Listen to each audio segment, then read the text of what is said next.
Olá, Mediciners, bem-vindos a mais um episódio do Médico de Quê, o seu podcast de carreiras médicas. Eu sou Ana Gandolfi. Eu sou Raquel Teixeira. Esse é o Médico de Quê, o seu podcast de carreiras médicas. E outras cositas más.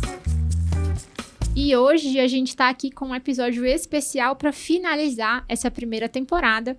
A gente já ultrapassou aí todas as especialidades básicas. E aí, Ana, como é que foi? Bom, foi muito bom, né? O retorno, principalmente dos alunos, até dos médicos recém-formados, até alguns médicos um pouco mais veteranos, né? Gostaram bastante. Então, o retorno foi muito bom. E hoje a gente está aqui para trazer, né? Trazer os insights que surgiram desses episódios já apresentados dessa primeira temporada e conversar aí um pouquinho, algumas dicas que a gente mesmo queria dar, né? Porque no podcast a gente dá muito espaço para os convidados, mas aqui a gente quer falar um pouquinho com os mediciners. E na interação com vocês, vocês já deixaram algumas perguntas lá na nossa caixinha que a gente vai trazer para cá para responder hoje. E já começando com a primeira, que o pessoal tem uma dúvida do que a gente, exatamente do que a gente faz aqui. A gente vai discutir caso clínico, Ana? Não, nós não vamos discutir caso clínico, por favor. Não, na verdade, assim, eu acho que caso clínico a gente discute no hospital, né? Basicamente. Eu acho que talvez seja válido ter um podcast para discutir, não casos clínicos, porque eu acho que não é a plataforma, mas talvez para discutir alguns conceitos de dentro da medicina, sem dúvida. Mas eu acho que já tem muita coisa também no mercado. Eu acho que a ideia nossa aqui é falar, que eu falo sempre, né? Acho que vários episódios eu falei a mesma coisa. É aquilo que gravita em torno da medicina. Então, a vida pessoal, as decisões de escolha, as angústias. É olhar aí pro lado mais escuro da medicina. E como a gente tem perfil profissional, teve também um colega aluno que perguntou a partir de quando a gente acha que eles devem contratar uma assessoria de marketing para as mídias sociais. Olha, não, eu acho que é uma pergunta boa, né? Na verdade, eu acho Sim. uma pergunta boa. Eu só fico na dúvida, assim, eu vou responder do que eu, obviamente, da minha opinião, baseada em vozes da minha cabeça. Mas algumas pessoas falam, deveria contratar na residência. Jamais. Assim, não consigo conceber alguém contratar assessoria de marketing na residência. E aí, falando um pouquinho para os alunos, eu acho que é importante também a gente deixar o recado que os meninos precisam ler o Código de Ética do Estudante de Medicina, que eu acho que baliza muito como que a gente deve se portar, não só na vida profissional, no dia a dia, mas também para as mídias sociais. Esse ano a gente teve uma revisão, né? A gente até já comentou isso em episódios anteriores, uma revisão da resolução do Conselho Federal de Medicina sobre publicidade médica, né? Muita gente aí chama de marketing médico, mas o termo correto é publicidade médica. E isso é uma coisa importante também de todo mundo que vai, de alguma forma, né, se divulgar nas redes sociais, conhecer quais são os limites, o que dá para fazer dentro, né, de uma pauta mais ética. Mas e durante a faculdade, eu acho que não tem sentido nenhum, que essa pessoa que perguntou pra gente era um aluno. Então, eu acho que não. Eu acho que você precisa se resguardar também, para quem é mais jovem do que a gente. A gente começou, a nossa trajetória não tinha nada... Quer dizer, já tinha um Instagram, mas era uma coisa que não tinha Instagram profissional, né? E tudo que a gente fez, ou aquela de bom e talvez de não tão bom, durante a graduação tá guardado, no sentido de que não tá aí, né? E pra quem já nasceu e já começou a trajetória profissional ainda na faculdade, já com a exposição maior, como a geração depois da nossa, é importante pensar também que não existe o passado na rede social, né? Então, assim como durante a graduação você está construindo as suas relações com os colegas, né? E a sua imagem na residência também, a gente precisa saber que você também está sendo observado pelo restante, né? Da comunidade dentro da rede social, para além dos seus colegas. Então, é importante também se resguardar um pouco, eu acho, e começar depois de terminar a residência, pensar o que você quer de foco, né, dentro da rede social, se é só divulgar o seu local de trabalho, como você falou, ou se é realmente partir para alguma divulgação. Eu sei que existe uma pressão muito grande, e aí, já para as outras carreiras, e isso entrou muito, muito forte nos últimos 5 anos para a carreira médica, a questão de você construir a autoridade, mas para você construir a autoridade na rede social, ou seja, no mundo digital, você precisa ter uma autoridade do ponto de vista científico e de formação. Sem dúvida. Então, antes disso, eu não vejo motivo nenhum. Só porque você acabou de formar, você não consegue construir uma autoridade se você ainda não tem um respaldo do ponto de vista de formação, né? E eu acho que, assim, a outra coisa é o seguinte, né? Eu acho que todo mundo que tá escutando esse episódio, provavelmente já escutou a nossa primeira temporada, e é uma pergunta que a gente trouxe em todos os episódios, foi, qual é o papel das redes sociais? E acho que a maioria dos nossos convidados foi unânime dizer que tem um papel muito importante, que você precisa se posicionar, mas também isso vale muito para quem tem prática privada, né, para se posicionar em termos de ser achado, e também para quem quer fazer divulgação científica. Existe a chance de você falar assim, eu não quero ter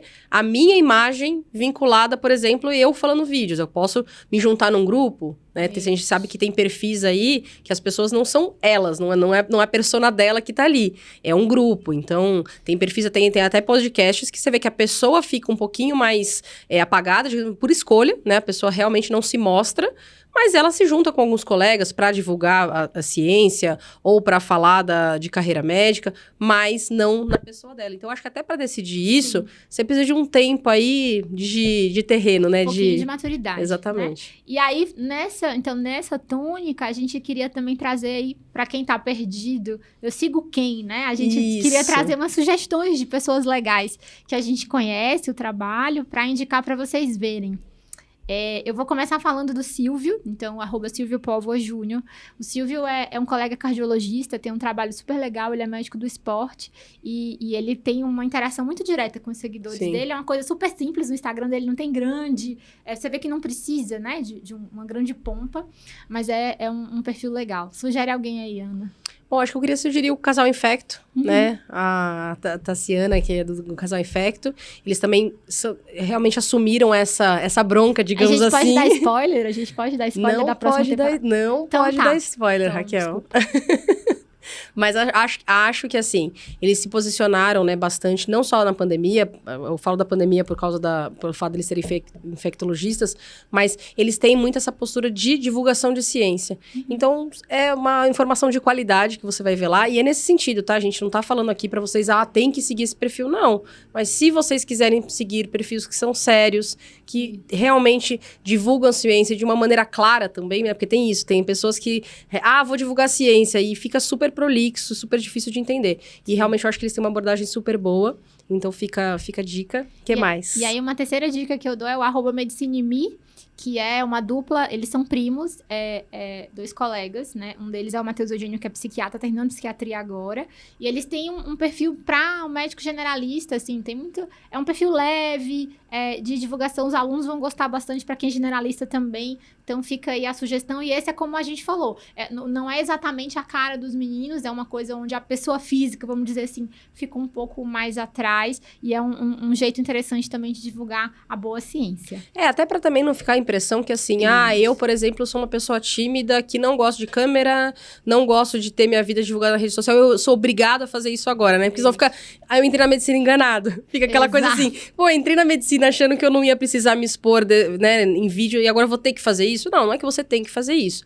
Acho que é importante ter essa presença, mas essa presença não precisa ser a sua cara lá, efetivamente, né? Eu acho que tem outras formas de fazer isso de uma maneira adequada. Bom, continuando aí o momento cultural, saindo aí então do mundo virtual, a gente quer aproveitar para sugerir, né? Como a gente sempre fala, que a gente acha que a gente tem que ser mais do que só profissionais, a gente quer indicar 2 livros. Momento cultural. Momento cultural. E aí, Raquel, qual o livro que você indica? Ai, gente, eu roubei o livro que a Ana ia sugerir. A gente lê bastante, né, amiga? Coisas que não necessariamente vão ser do interesse de todo mundo. Mas o primeiro livro que eu queria trazer aqui é o A Morte é um Dia que Vale a Pena Viver. Roubou na cara dura, realmente. Roubei, gente, roubei. É da Ana Cláudia Quintana Arantes, que é uma professora. Ela trabalha com finitude, então é médica paliativista.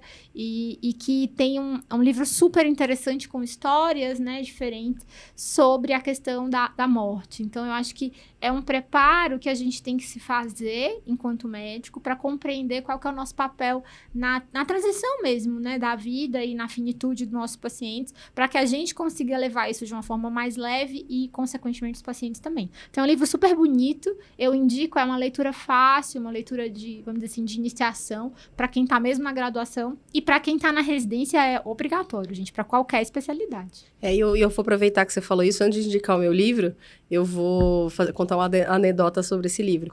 Eu, assim, todo mundo que me conhece sabe que eu leio muito, mas eu sou uma pessoa que não tenho normalmente a opinião de que, existe um livro que serve para todo mundo. Não. E, na verdade, eu tenho isso até ler esse livro. A Morte é um Dia que Vale a Pena Viver. Esse eu realmente acho, eu recomendo que todo mundo leia. Porque eu acho que livro é um gosto muito pessoal. Né? Mas esse eu acho que é uma coisa super importante. E eu digo mais, eu acho que ele é talvez até mais importante para quem não é médico do que para quem é médico. E ele é paradigmático, Exatamente. eu acho, assim, né? E a anedota é que depois que eu li esse livro, né, e é um assunto que realmente me interessa, então eu fui ler por causa disso, eu comecei a indicar para um monte de gente, e eu falei para minha mãe. E minha mãe ficou horrorizada, porque ela já ficou horrorizada com o nome do livro. Ela achou que era uma coisa mórbida. Não, ela não gosta nem de falar sobre isso e tudo mais, ela achou mórbido e tudo mais, e eu insisti, daí eu falei essa frase, eu falei, mãe, esse é um livro que eu recomendo para todo mundo ler, né? Então, por isso que eu tô te falando. E daí ela falou, tá bom, daí ela ficou resistente, daí uma amiga dela indicou, e daí ela falou, foi ler. E ela se apaixonou pelo livro, ela já leu vários outros, inclusive da Ana Cláudia. Ela, né? Nossa, ela indica pras amigas. Então, você vê que realmente, assim, ela tem uma abordagem muito... Apesar de ser um livro que fala sobre a finitude, é uma abordagem relativamente leve, né? Então, eu acho que quem me indicou vou mandar um beijo, então um abraço pra Érica Chaú, que é minha amiga, que é geriatra, que me indicou. Acho que eu li esse livro antes da pandemia ainda, 2019, e assim, muito, muito bom. Mas indica um livro pros meninos também. Daí eu vou te indicar, como você roubou minha dica, que é mais universal, mas eu vou indicar um livro que eu acho que para o estudante de medicina é super válido efetivamente. Talvez para a população geral não seja tão importante, mas para o estudante de medicina, para o médico recém-formado, acho que vale super a pena, que é o Por um Fio, do Drauzio Varela. Esse, então, é mais fácil de ler ainda, porque é um livro de contos. E ele são vários contos sobre pacientes, não necessariamente em final de vida, mas pacientes com doenças graves. E é muito interessante ele discutir as abordagens dos médicos, porque nem todos os casos são dele propriamente, né? Ele discute muito sobre a abordagem, como os médicos abordaram esse momento da vida dos pacientes. Então, acho que é super válido para aprender o que fazer e principalmente o que não fazer, porque contra-exemplo também é exemplo, né? Então, é super válido, como eu falei. Como é de conto, você consegue ler, que seja um conto por semana. E ainda assim é um livro curtinho, então super indico. E se alguém comprar e for ler, marca a gente reposta e vamos compartilhar até o Drauzio Varela vir aqui conversar com a gente. Isso, boa, gente. Vamos fazer campanha, Drauzio Varela ouve a gente. Ele é maravilhoso, né? A história belíssima de vida. E aí, assim, a gente já passou, então, pelas grandes áreas, né? A gente já teve um monte de coisas interessantes. Uns highlights que eu gostaria de falar aqui é que a gente teve algumas quase profissões alternativas dos nossos colegas, né? A gente teve 2 quase professores de história. Então, acho que isso diz muito sobre o pessoal que a gente entrevistou. Exatamente. Né? Deve dizer muito sobre a gente também, na verdade, né? A gente teve um quase chefe, mas que é chefe em paralelo. Então, se você não sabe de quem que a gente tá falando, volta lá nos episódios, tá nos episódios anteriores. E a gente teve um quase programador também. Teve um quase programador. Aquela, clínico e podcaster. E aí, falando disso, então, dessas profissões alternativas, uma outra pergunta que surgiu é como é que a gente faz para balancear a vida profissional da vida pessoal, Ana? Me responde, Raquel, você sabe? Se alguém souber, alguém me marca aí o meu @ e me explica que eu não sei. Eu não tenho essa resposta, gente, eu não tenho, não. Não, eu acho que assim, existem formas. Eu acho que hoje em dia a gente fala muito da medicina, mas eu acho que todas as profissões estão vivendo uma crise nesse sentido. Porque hoje, o fato da gente ser muito acessível, então você consegue ser... Antigamente, eu lembro quando surgiu o BlackBerry, gente, eu sei, eu tô entregando a idade de novo, mas eu tenho esse hábito. Quando surgiu o BlackBerry, que as pessoas, né, os altos executivos tinham um BlackBerry para receber e-mail em tempo real. Pô, beleza, tinha um BlackBerry para receber e, teoricamente, com aquela promessa de, nossa, agora eu vou conseguir responder o e-mail muito mais rápido, eu vou ter mais tempo livre. E você vê que as tecnologias elas vão surgindo e, na verdade, a gente tem menos tempo livre. Quer dizer, talvez a gente tenha até um tempo livre, mas a demanda é muito grande, porque você consegue ser achado o tempo inteiro, né? Antigamente era o telefone fixo, começa daí, telefone fixo. Depois surgiu o e-mail, telefone celular, hoje em dia o WhatsApp, então, as próprias redes sociais.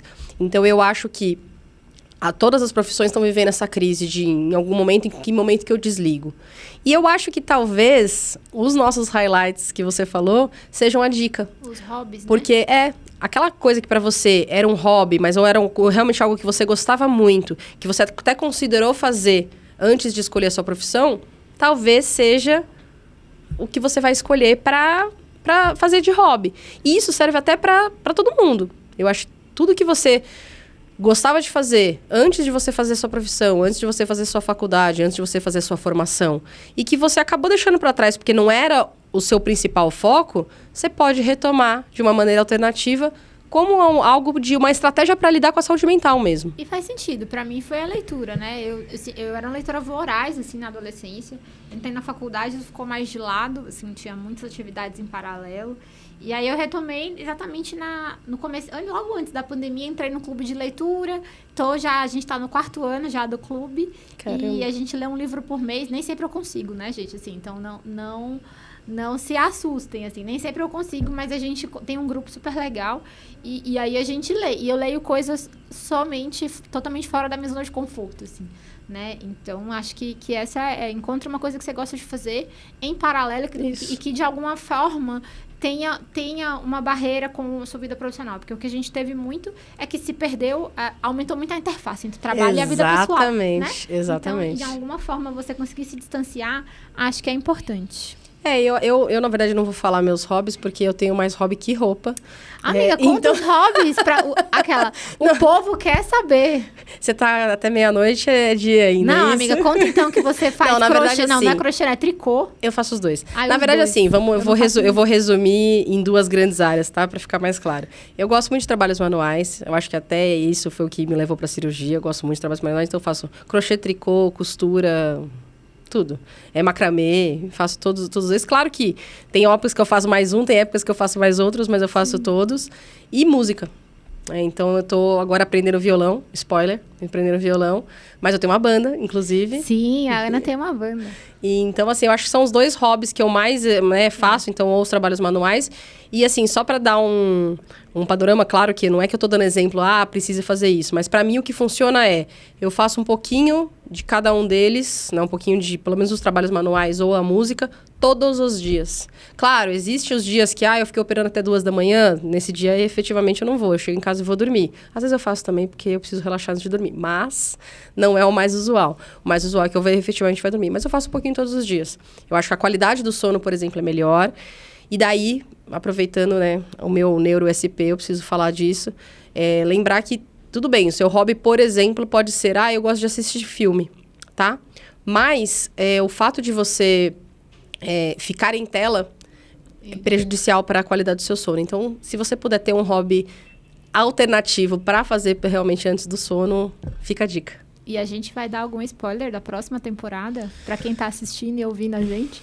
Vamos dar algum... Não, podemos dar spoiler. Qual spoiler você quer dar, Raquel? Não, eu quero dizer que a gente terminou as áreas básicas, então agora a gente vai para as especialidades ainda, mas de acesso direto, né? Então, a gente já tem aí algumas coisas engatilhadas. Espero que vocês continuem com a gente, né? Sim, sem dúvida. Fala. Eu vou dar um spoiler. Eu vou falar que a gente vai ter pessoas muito conhecidas nas mídias sociais. Pode? Sim, pode, né? Tá ótimo. Mas vocês tentem adivinhar quem que é. Mas, assim, a gente tá super animada pra continuar, né? Que bom que vocês chegaram até aqui. Quem Sem não dúvida. escutou todos, voltem lá, né? Escutem o que já tem, mandem mensagem pra gente nas redes sociais. Interajam com a gente, contem pra gente o que vocês gostaram, o que vocês não gostaram, o que vocês acham que a gente abordou, mas de uma forma muito superficial, que a gente pode aprofundar em futuros episódios. Acho que isso é o mais importante, né? Com certeza. Muito bom. É isso? E é isso. Então, fiquem com a gente, né? @médico de quê?